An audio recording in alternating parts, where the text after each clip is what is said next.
Welcome to the Modern Couples podcast, Love, Purpose, Growth.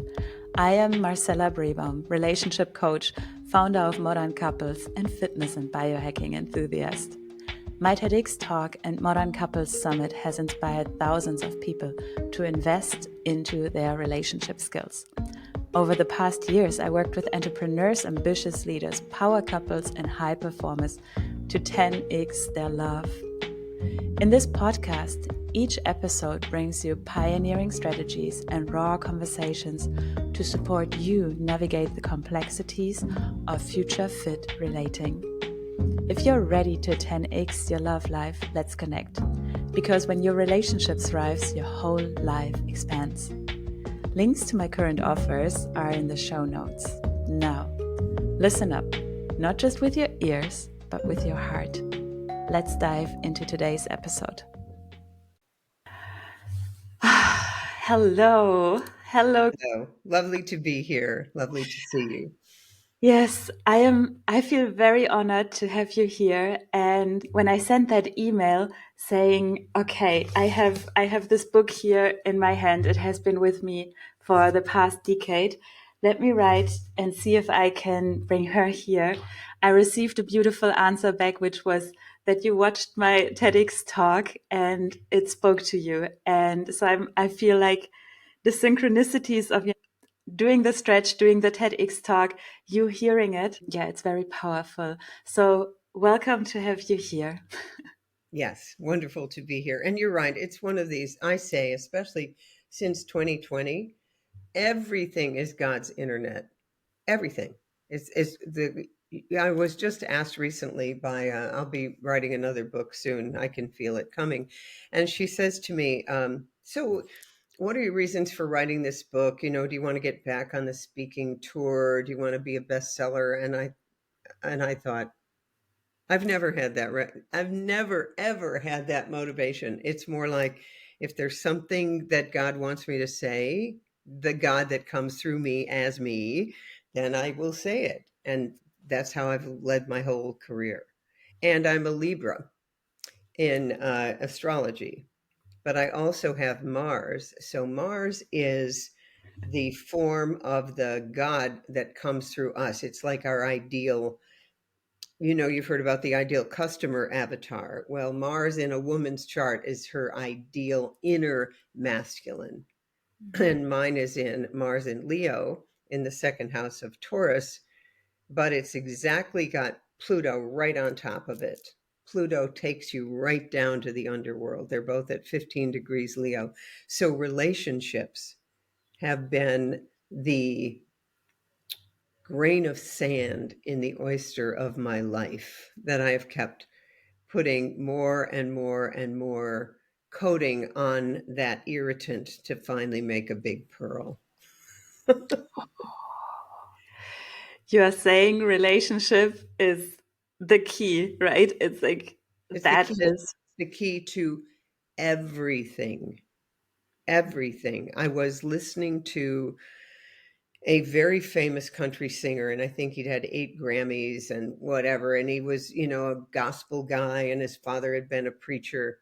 He never healed his alcoholism until an older man, a pastor, took him in his arms and put his hands on his head and said, I am well pleased in you, my child. He had to have a reparative in a human body, one-on-one relationship with a man who was a father figure, with a man who healed all of that unloved fatherhood stuff in that man. And that's how he managed to save his marriage, because finally, that wound was healed. And I had the same experience right in the middle of, I call it the COVID Olympics now. I was I was with the love of my life, and it's a very long story, but he was a professor emeritus of public health. The World Health Organization was his Mount Olympus, his Graceland. And he eventually died in April of 2020. But having that degree of love in my life, even for a short time, it just, it sort of healed everything. And now I know the next love is coming. I can feel it, but I don't need it in the same way. That's like that aching. What is in the song? That endless aching need. The rose. Yeah. Some say love, it is a flower, and you, its only seed. It is in human relationships that we heal. Yes, there's this saying, what trauma was caused or was started in a relationship, we also need to heal in a relationship. And very often I feel that. And at the same time, especially during the COVID Olympics, relationships were not easy to have, right? But before we go all into all of that, I would like, we had like a brief moment before I pressed recording where I was like, oh, synchronicities all over. So you briefly shared you watched my TEDx talk. Maybe you can briefly talk into what resonated with you, and then the story that you shared, because I want to connect with that. It is a powerful connection. Well, first of all, what it was about your TEDx talk is that you were real and vulnerable. And it is the only way to be. So, what we have now in this world, we have all the Instagram influencers. They look beautiful at all times. Everything is polished, everything is edited, everything is, so that we have another set of false idols that we can worship. Um, and you were real.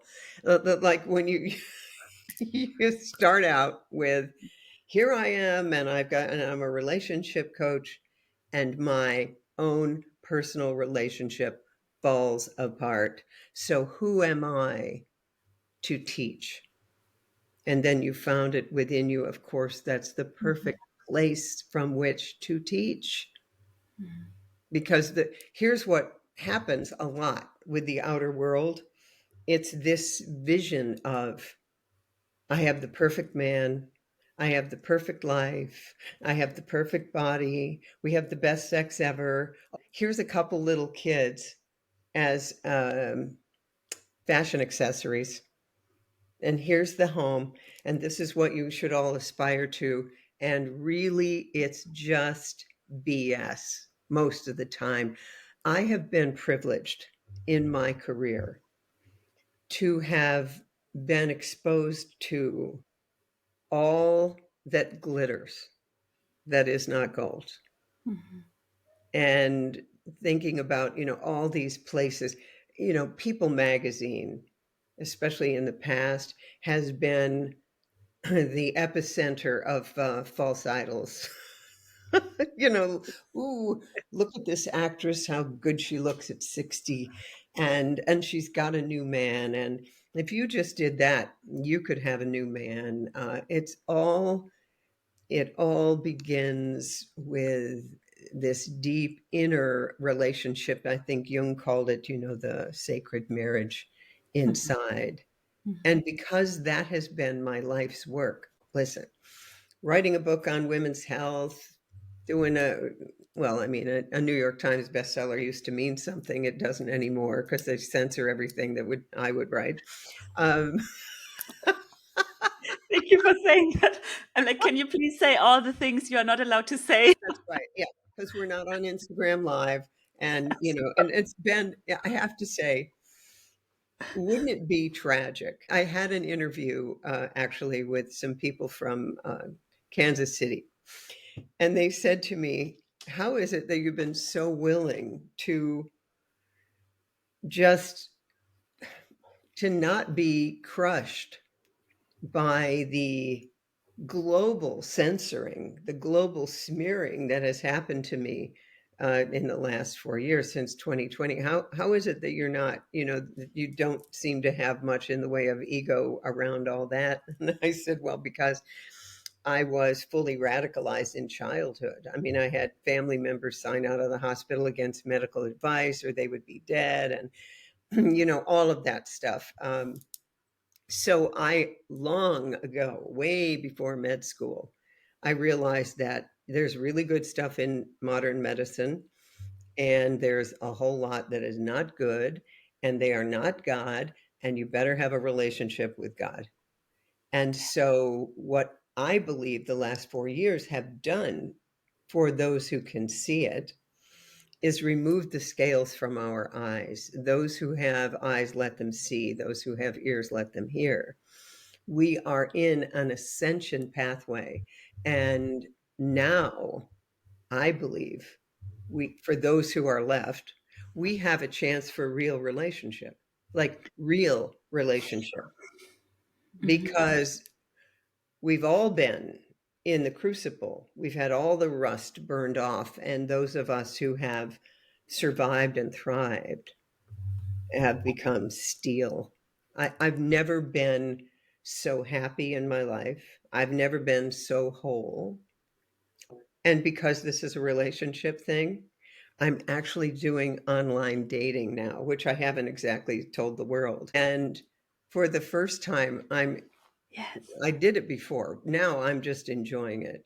I'm just enjoying it. First of all, because I know that any man I encounter is going to be a better man after just being with me. But it's been fun. Here's a couple things that have happened that I kind of love. Okay. So I'm supposed to Tell have us about online dating. a Yes. second date with this guy. And I get a text just before we're supposed to go to dinner. And he says, "Call me. I want to give you a chance to explain what I found out about you online." That's the end of that. Now, another guy, we were supposed to go dancing, and he says, "Well, I think ideologically we're not a match." But then he had a dream about me that night. And then he reached out again, and I said, "Let me tell you my ideology. It's love thy neighbor as thyself, and humanity needs to come together. And everything else you've read about me is mere propaganda." And so now we're speaking again. I am so clear after the last 4 years that God is in charge. I have no anxiety about any of it. But if you're doing online dating, let me give you some real tips. Take really good pictures. Have a professional or one of your friends who's really good take good pictures, and then paint the guy into your profile so that he sees himself becoming your prince. Don't do what women do. "Oh my God, there are no good men out there," all that. It's so stupid. "I don't want any cheaters. I don't want any liars." Now, listen, 1 in 5 people I got to show you this book that was predictive programming. I did not know it. I wrote it in 2018, Dodging Energy Vampires. This is about personality disorders. Okay. The people running the planet are psychopaths. They're frickin' psychopaths. But I think the bloodline of the Nephilim is in about 1 in 5 people. So they're narcissists, borderline, histrionic. You can't do right by them. And if you're in relationship with one, get out, or don't expect it to change. Now, there's 2 types of people that get into this rut. There's the empaths and there's the energy vampires. And we empaths, we healers, think we can heal them. We can't. We can't. How many narcissists actually heal and finally break through? It's about 1 in 1 million. It happens There's often when they're in prison and they're about 65. I hardly have ever heard a person say I was a narcissist, and I see it now clearly. I'm completely different. I've hardly ever heard that. Yeah. Well, they won't. Here's what they'll do. A narcissist will always say that they're an empath. You will never, ever hear a narcissist be afraid that they're a narcissist. But an empath, after reading this book, will always say, "Oh my God, what if I'm a narcissist?" It won't happen. That is diagnostic of you're an empath. If you're worried about being a narcissist, you're an empath. Narcissists have no insight, none. And it's about 1 in 5 people. So, that's enough about me. What do you think of me? I mean, they'll always bring the thing back to themselves, and you're giving, giving, giving, giving, giving. It's the breast cancer archetype. So we are now seeing this as a culture. Back in the 80s, 90s, we didn't even have really a framework for narcissism. Therapists did not know about it at all. So they would sit there, and I've talked to people who went to 3, 4 therapists with their narcissistic either wife or husband. And the therapist is just trying to get them to stay together while the woman or the man is dying, literally dying. I met a wonderful family doctor, and he went to therapy for 3 years. And every time, the therapist would say, "Well, you need to be a better man." You couldn't find a better man on planet Earth with a borderline wife. No. So when we talk about relationships, there's no point in seeing a relationship coach or buying a course or whatever if you're trying to win the love of a person with a personality disorder. They are empty inside. Yeah. And you're not going to heal them. And chances are good that if you think you can, you had a mother and a father or father who had that. And what you're trying to do is repair that part of you that feels unlovable because of the parent. I happen to have a whole tribe of motherless daughters.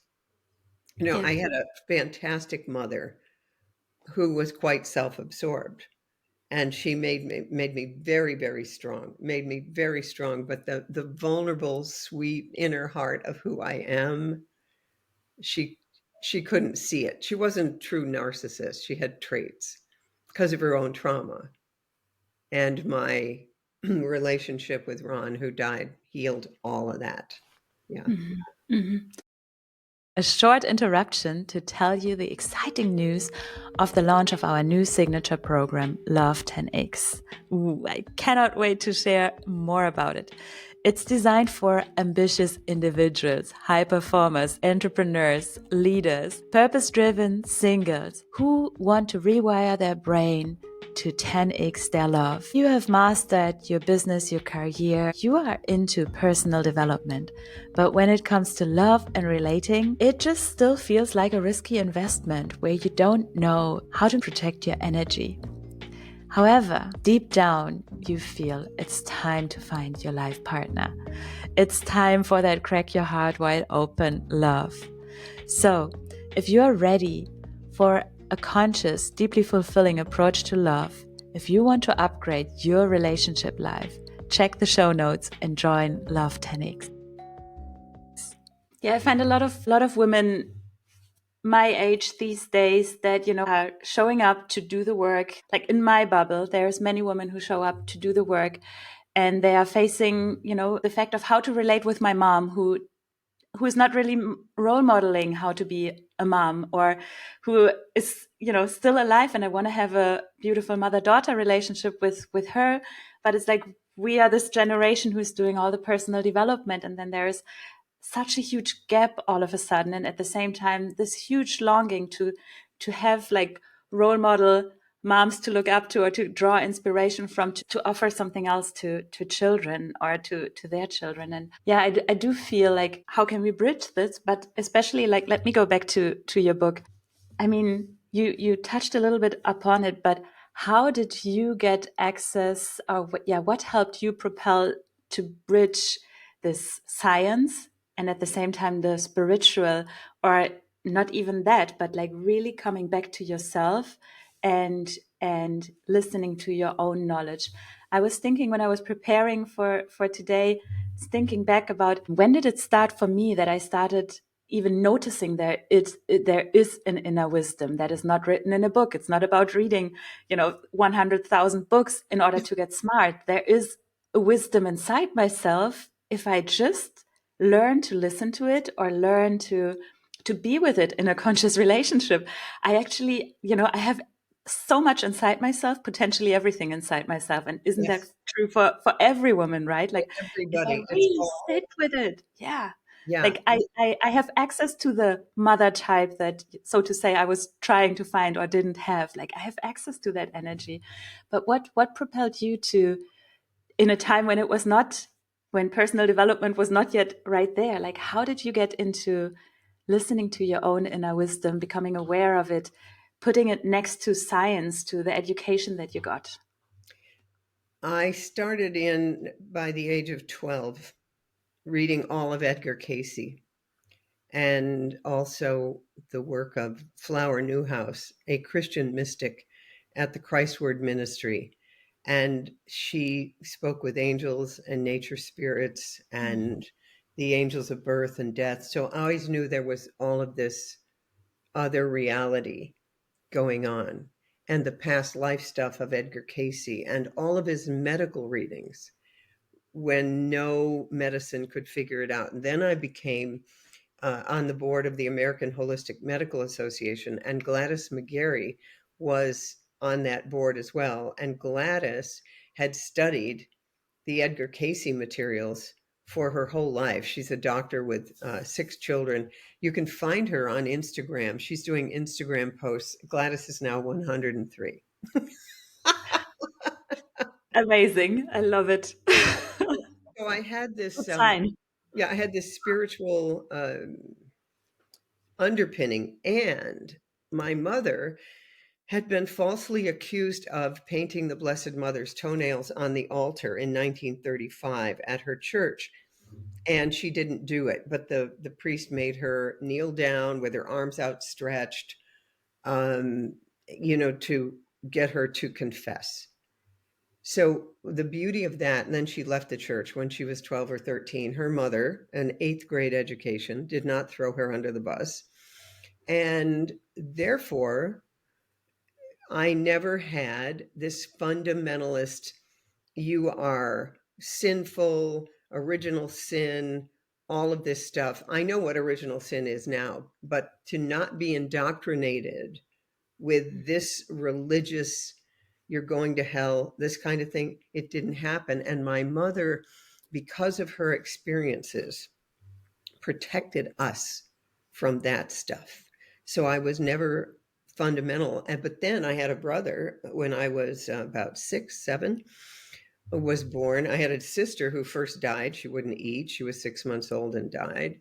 And then my brother wouldn't eat. And my parents signed him out of the hospital against medical advice, brought him home, fed him every hour on the hour with a nasogastric tube.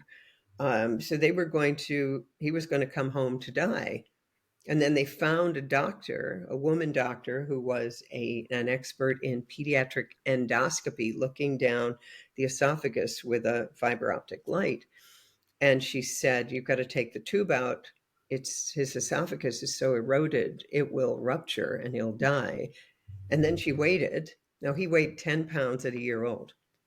And my mother had been told he was mentally retarded and that he would never be normal. The doctor takes the tube out. He starts to eat. No one knows why to this day. And he's got, now in his 60s, he's got a little autoimmune problem, but he's had a wonderful life. Mhm. And if it hadn't been for my parents signing him out against medical advice, he would have died long ago. And then when I was interviewing at various medical schools, my dad developed chest pain, took him into the hospital, and he called my mother 2 days later. He said, "Edna, come and get me. They don't know what's going on." He'd been a facial surgeon in a MASH unit in World War II. So he was a medical professional. His mother and his sister and brother were both medical doctors. And my mother signed him out against medical advice, and the nurses were all angry. And he walked out with the chest leads on him. And when I got back from my interview at Yale, I didn't go to Yale, I went to Dartmouth. Um, he was sitting up in a chair, and he had fluid 2/3 of the way up in both lung fields. He couldn't lie down or he couldn't breathe. He healed at home. So those things happened to me before I went to medical school. So I was not in any position to worship modern medicine because modern medicine had pretty much failed the Yeah. family. Yeah. But we weren't anti-medicine either. My sister was on the US ski team, so she did downhill with the World Cup circuit all over the world and was always having orthopedic surgery for injuries, every Christmas. So, they went to good doctors. So it's not, you don't throw it out, No. but you approach it with again, trusting this inner wisdom. When you walk in, does this doctor, does this place have a healing energy? I finally went to a doctor in Miami, and he's an ordained minister, and he brings in the Holy Spirit. You also get the blood work and you get all the rest of it, but if I got the Holy Spirit going on, then I'll trust the other stuff, but not Mhm. the other way around. I love that. I mean, very often also in relationship coaching, what I try to create is a space where we get out of the right and wrong thinking, out of the black and white thinking, out of the it's either this path or that path, and how can we, use elements, and always, if we have that connection with ourselves, then you feel the frequencies. And like, as you are sharing this, like, when I was a teenager, I was diagnosed with asthma. I was diagnosed with low blood pressure. Not big things, Yeah, but yeah, I feel yeah, like a little bit of naivety in that moment. I was like, I don't want to take all these pills. Like, I honestly feel healthy. I feel no problems. It yeah, doesn't feel aligned with me. I yeah, was not that strong, independent woman back then fighting for anything. I had nothing against medicine. It just felt like I don't have anything. And like, all of a sudden I have to do all these things, and I just didn't. And to this day, like, I have nothing, none of that. And I had to fight off doctors to, not prescribe me medicine against my low blood pressure, which is actually, keeping me healthy and good. that's But right. it's like these small moments where it wasn't even a fight against, it was just then building trust in myself that helped me to build my own opinion about what my body can handle in certain moments. And that goes back to moments when, let's say, a gynecologist would suggest this medicine, or a dentist would suggest, this pill, or it's like all these moments when over the course of time I gain trust in my body that helps me really tune and also own if in a moment I'm like, oh no, I really want the painkiller. I thought I don't want it, but now I want it. Like, I gain Yeah, trust in myself. And it was I was thinking, I got this book when I turned 30. It was a present for my 30th birthday, and I got it because that was just around the time when I started tuning in with my body. It's like I went to school, I went to university, and only when I was free of all of that and actually had liberty on my hand to, not study all the other things, that I was able to actually study myself, and that I mhm, started looking into where do certain, yeah, also looking more into, oh, the symptoms that I have, where could they come from?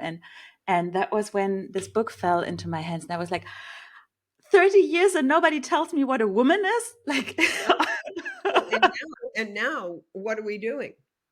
Now, if you're a man, you can be a woman. We yes. have the most insane, if someone at this point doesn't understand that the earth is a battle between good and evil, I don't know what to say to you. Yeah, yeah. Yeah, we are hoping so often that the things are fair and clear and just, when in reality they are anything but. And look into history books, like, at no point ever was it fairness that No, governed, so to no, say. At no point ever. no. And it's the same in relationships.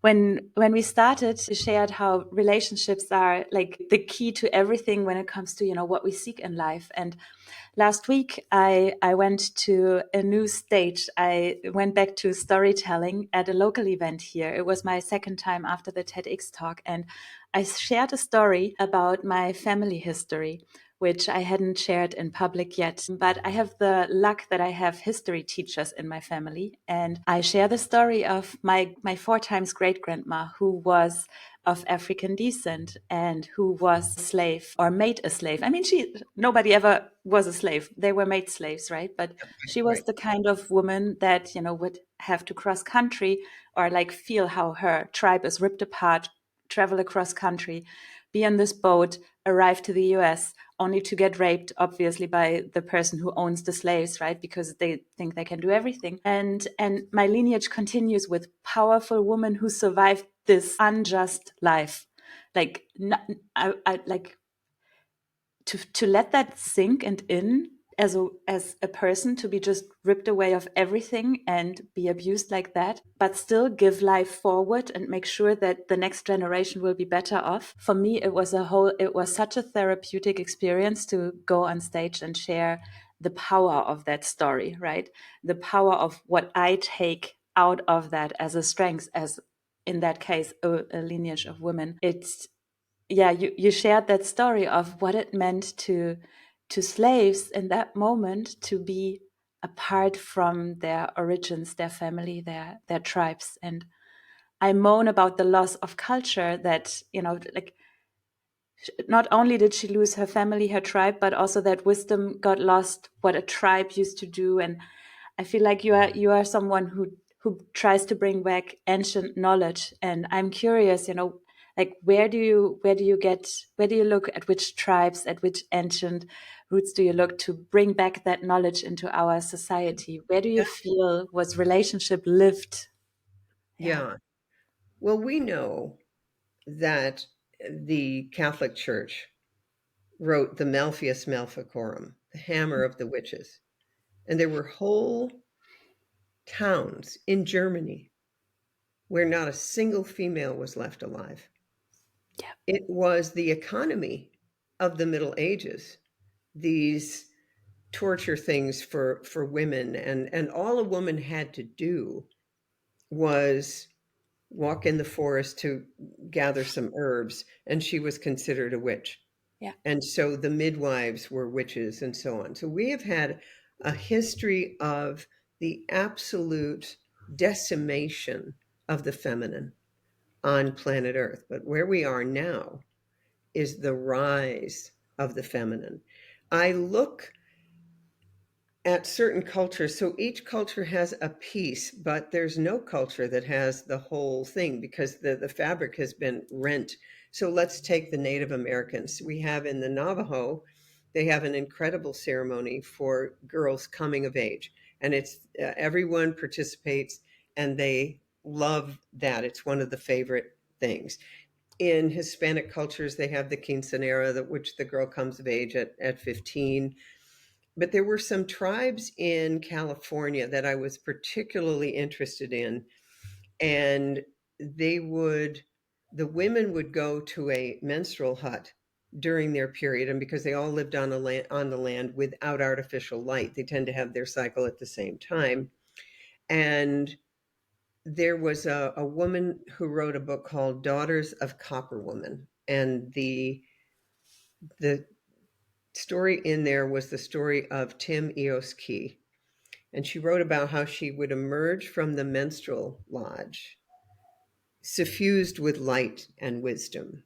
And I began to see that this menstrual cycle is really associated with our creativity cycle, and that we're lunar, not solar. Although I just learned yesterday that the moon is not what we think, and it is more the electromagnetic field of the earth pulsing that creates the tides, but that's for another time. I'm just learning about that. I looked it up yesterday as well, just what you are describing. Interesting. Yeah. Interesting. But we are lunar, and our bodies, the fluid in our bodies, ebbs and flows with the electromagnetic field. And the beauty of the menstrual cycle is it literally mirrors how creation comes into form. So, what I like to say is conception, gestation, labor, birth and the postpartum are the physical metaphors for the way God comes into physical form, in three-dimensional form. And there's a mystic from the Middle Ages, Meister Eckhart, who wrote, "For all of eternity, God lies on a birthing bed giving birth. The essence of God is birthing." And let me tell you, as a board certified obstetrician gynecologist, we have messed up birthing beyond anything you could imagine. Oh my gosh. Yeah. Yeah. So now what's happening, because we're in ascension, is we have all these young women doing free birth where, I'm not going near the hospital. I'm not going near doctors. Now, this makes good Leaving doctors, countries to do that. yeah, very nervous. It makes doctors very nervous because there are good things that medicine does. There are very good things. And I've always said it needs to be both. It Yeah. needs to be both. And we're not there yet, but we are getting there. So I'll be working that, like this afternoon, with some osteopaths here in my state of Maine. And this place has a rich history of classical osteopathy, where you're literally able to feel the pulse of the sacrum and the pump in the back of the head. And so we have this whole history. And one of the osteopaths has figured out how to teach people with frequency, with voltage, how to heal yourself. We are electromagnetic beings, which is why, by the way, when the telegraph came out and we had all of this disruption of our electromagnetic field, I just talked with a guy that I met on a dating site whose grandfather was involved with the telegraph. And he'd go around the state of Maine, and many people just dropped dead when the telegraph was the key operators, because it had disrupted the field. Yeah. Now we have the 5G field. Now, humanity is going to rise above this. I'm certain of it. And that's why I'm here. It's Mhm. going to rise. But right now, we're in this three-dimensional body. And if we can understand how powerful our thoughts are, and also that every function of the female body where the power is has been degraded. So, your period, she's on the rag, or, don't bother her, it's her hormones. Oh, my hormones have made me into a bitch. Mhm. None of that is true. And this is what I was working with when I first wrote Women's Bodies, Women's Wisdom. Okay, let's look at the places where we've been taught to be most afraid of our bodies. That's where the wisdom is. That's where the power is. And probably the uber power is at the stage where I am, which is past menopause. This is when you really get a handle on it. And that's why we make older women be ashamed of, you're too old and Mhm. whatever it is, and it's too late for you, and da da da da da. But I always meet somebody, always. It's always been this way. So I met Dr. Mario Martinez when I wrote Goddesses Never Age, and he had all the data, had studied 700 healthy centenarians all over the world. So they're all over 100 years old. Yeah. And you ask them, so when's the last time you saw a doctor? Well, I don't know. My doctors are all dead, 40 years ago. They're future oriented. I love your garden. Wait till you see it in 3 years. And they value their time. Can we have an interview today? No, that's my tango lesson. It's like that. And he said they're all the same, no matter what continent it is. So he calls it centenarian consciousness, where they are living mindfully. And so, what I say to women is, whenever someone says, well, at your age, duh, I just go, this doesn't apply to me. So, when I am on an exercise machine, like an elliptical trainer or a treadmill, I just put in the age of 40. I always have. And, and it really, it works, I have to say. So, and I tell people, so my chronologic age is about, my biologic age is always about 35 to 40, and the rest doesn't even matter. I love it. It's similar to, and now it's also visible for other women my age that I age differently. And like Yeah. people ask me, like, what did you do to appear that young? Like sometimes I have to argue for, having the knowledge Yeah. and being that experience. But I truly believe, like, whenever people said, "Oh, you look a year younger, 2 years younger," I always celebrated that because I felt like, you know Mm. what, like I want to live 220 years or, longer. I want to see how these things unfold. I want to be there, when we open these books about what happened in the past for years. Like I got things to do. So, Yeah. See, I do everything I can to stay young, and that's where I've put my mind to. it's exactly right. So you basically say, oh, that doesn't apply to me. Now, in my profession, you turn 50 and suddenly you need a colonoscopy and you need your mammograms and it's like, nope, we're not doing any of it. Never have, not Yeah, doing any of it.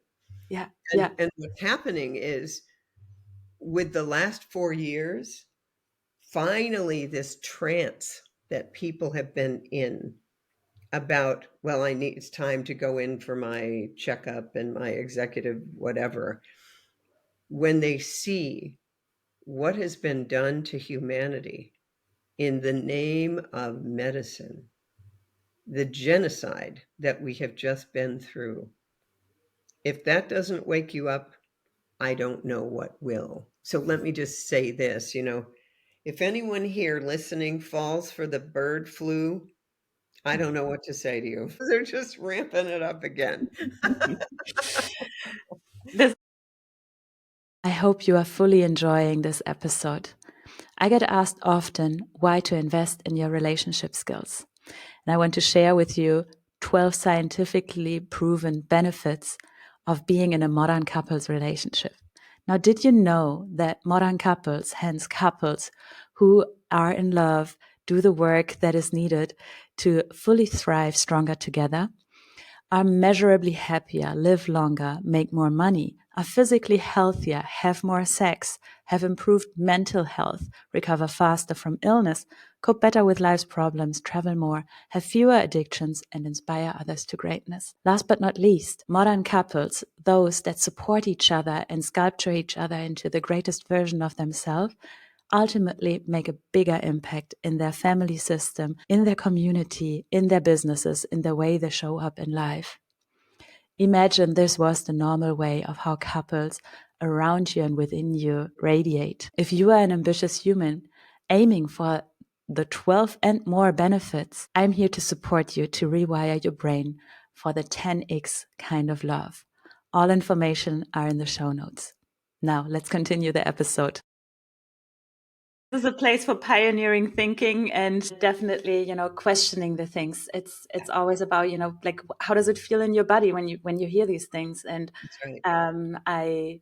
I at one point I chose a place to live where I, can choose which information make their way and also get inspiration from, let's Yes. say, life itself. Um, but what I find a challenge in this time, it's like, yes, so all this is happening outside and we are witnessing like some people fall for it and some people don't. It has already been a challenge for, let's say, a well-educated woman that has her mind that is, in tune with her body to, so to say, attract a partner and to be with a partner. And I have women who run their business, who do all these things. And it's like, all of a sudden there is this new topic appearing of what do you believe? Do you buy into the pandemics or not? Do you believe in, oh my gosh, like fertility is going down or not? We are in this time where it's not yet quite there with all that, like we don't know yet what happens in 10 years, right? But I feel like, okay, this topic of finding true love in modern times, it has even become, more difficult because all of a sudden we fight a new religious war together. What do you think about what do you in generally think about relationship in the sense of like, is the couple, is it really what we are meant to have, like this duality kind of thing? And how do, yeah, I feel like coming back to the tribal energy, we were not always two. We were not always two with two kids. The Instagram channel that looks perfect. There was a time when it was about so much more. I am a staunch believer in monogamy because sexual energy can create anything. Sexual energy is the creative force. So this polyamory stuff is bullshit. It's bullshit.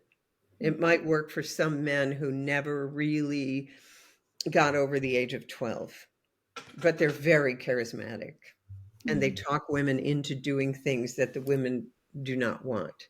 But, choose me, choose me. And the community and your women friends are every bit as important. So we all want true love. We all want it. And it needs to start actually the number one relationship, your relationship that you have got to get solid is the relationship with yourself and with the Creator, with God. So I've come to believe that the Earth is a gangster planet and it's a fallen realm. It's in 3 dimensions. We're moving into 4th and then 5th. That's been foretold. And in the meantime, you want to be as happy as you possibly can be, as fulfilled as you possibly can be, with always the belief that everything's going to get better and everything's going to get better and everything's going to get better.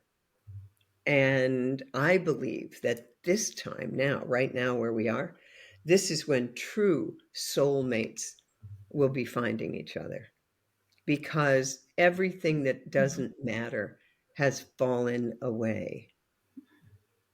And so you're going to meet, like, for instance, in the last 4 years, I have met my true tribe, my true tribe. Before, I was always just trying to fit in because I've always been a little outside of the norm because of my beliefs in medicine that God can heal anything and that there have been all kinds of amazing medical breakthroughs that have been censored by pharmakia, the devil, or big pharma. And that things that one puts in their arm are not the most incredible step forward in medicine ever known on planet Earth. In fact, those have always been just about making money. And so now, because of the pressure pressure on carbon makes a diamond, and we humans are remembering who we are. And when you discover who you are, and when you make that connection with God as you understand God, my God is God, but there's Yeshua, and Yeshua has become a guiding light in my life, and always has been. I mean, my name is Christiane, for heaven's sakes. I'm named after that. So you need to understand that we are made in the image of God and that all things are possible. And everywhere you turn, they've told you just the opposite. What a planet! What a planet. So you don't come here unless you really, really, really want to grow spiritually really fast. I have been told by Buddhist monks and stuff that, there's a line for miles of wanting to have a lifetime on planet Earth because the soul growth is so amazing. And the chance to be on Earth is the ratio of 1 hair on an ox to all the hairs on an ox. So make the most of it. Make the most of it. And then I think, as Wordsworth said, we leave here trailing clouds of glory. And then our real soul family greets us and said, man, you were down there on Earth. But also, I want people to think about your great grandchildren now sitting around a fire. We have new Earth. We're back to human style community the way it's meant to be. We know our neighbors. And your great grandkids are saying to you, Grandma, what did you do during the change? What did you do during that time frame? What were you doing? And if you were hiding in your apartment ordering takeout, that's a different story than being at the front of the line saying the fight for the soul of humanity is being fought in healthcare, because that's the truth. Coming from the inside, yes. Yeah. Yes, I do feel it very much. I Yeah. do feel it very much. So therefore, I think, a relationship coach, we all need that. We all need to know how to show up. And when you change how you're showing up, the people who show up will be different. They will. I now can spot a narcissist instead of being drawn to that, because as my friend Doris E. Cohen, who wrote Repetition, we're not neurotic when we keep going for the same type. We're trying to heal a wound. Mhm. We're trying to heal something Yeah. because we have an unhealed, usually 7-year-old, running our endocrine, immune, and central nervous system. So we've got to grow her up. I mean, that's what my life's been about. I mean, I have to laugh. Yeah, my relationship with my mother led to a brilliant career in women's health. Thank you, Edna. I love this. I mean, in our conversation, we span so many different areas. And sometimes people are, when they hear I'm a relationship coach, I talk about, matters of the heart and love. They think it's like the next plan of like how to avoid the conflict and the 6 steps to this and that.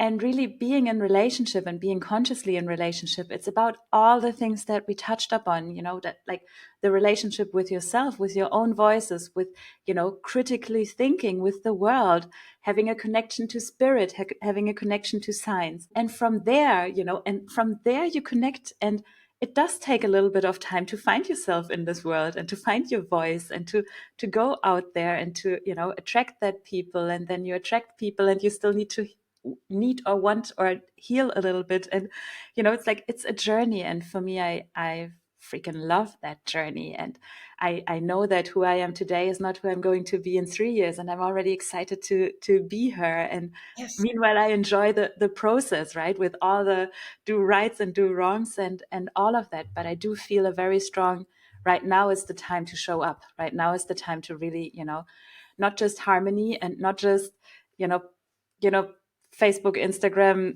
put a mask Well, on and everything is shiny. It's like it's the time to go out there and relate. and yeah. And and this is interesting because what do we have now? We have people who are on their phones constantly. So what I like to do at an airport or whatever is make eye contact.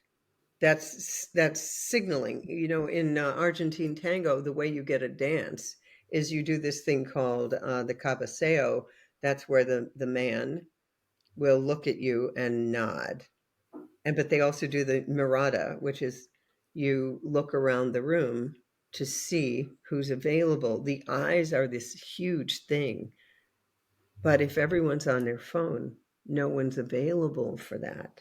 yeah, But practice it anyway. yeah, Practice it anyway, because the eyes really are the windows to the soul.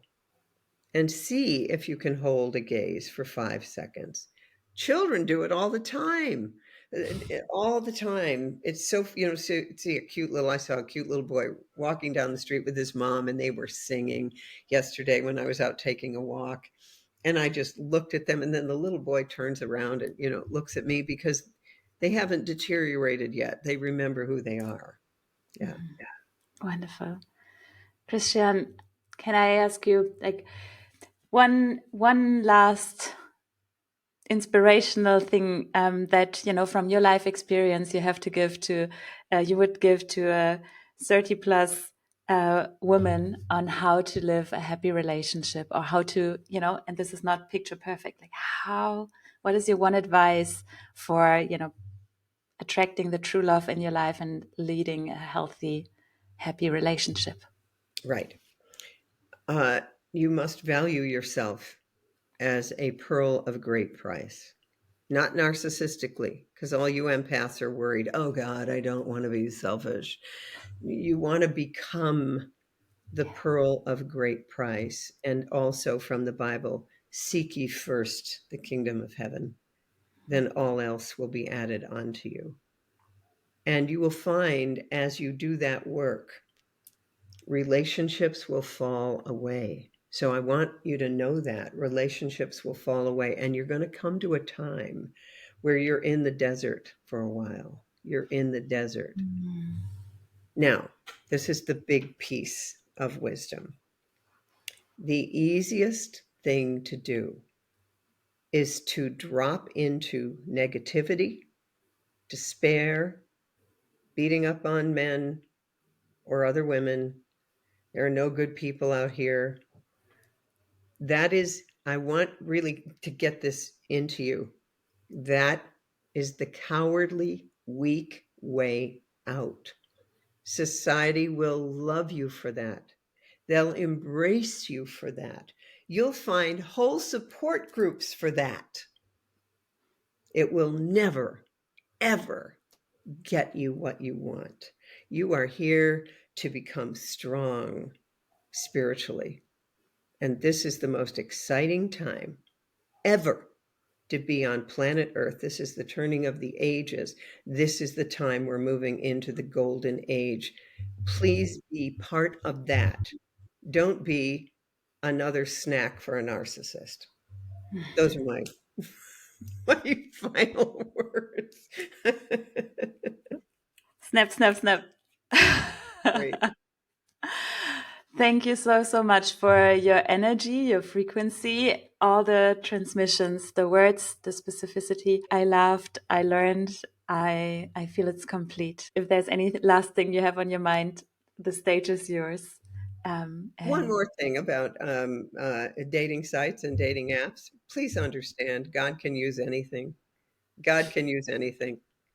So you're just going to see that as a platform for God's internet. And that's all. Great pictures, look sexy. Okay, now I'm just going to assume that you're interested in men. Okay. Men want to know, are you someone that they would like to have sex with? Don't fight that. Okay.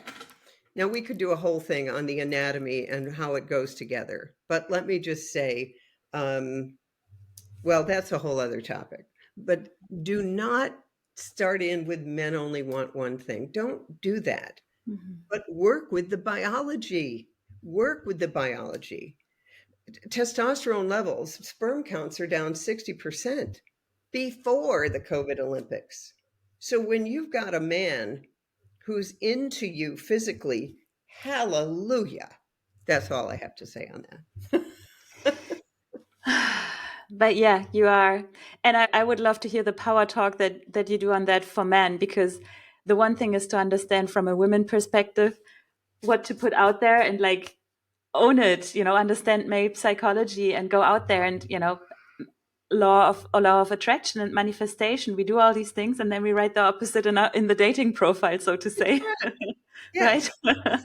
But at the same time, like, let's say seeing men profiles in there, it would not hurt for them to also get into the feminine mind and do a little bit more of like, hey, make it interesting for my mind, for my body, don't just work in gym and don't just, you can ask me anything. Like it's such an interesting world. Thank you for the dating advice there as well. All right. Thank Wonderful. you. All right. Thank you, everyone, for watching and listening. We come to an end, and I link all the books and links in the footnotes.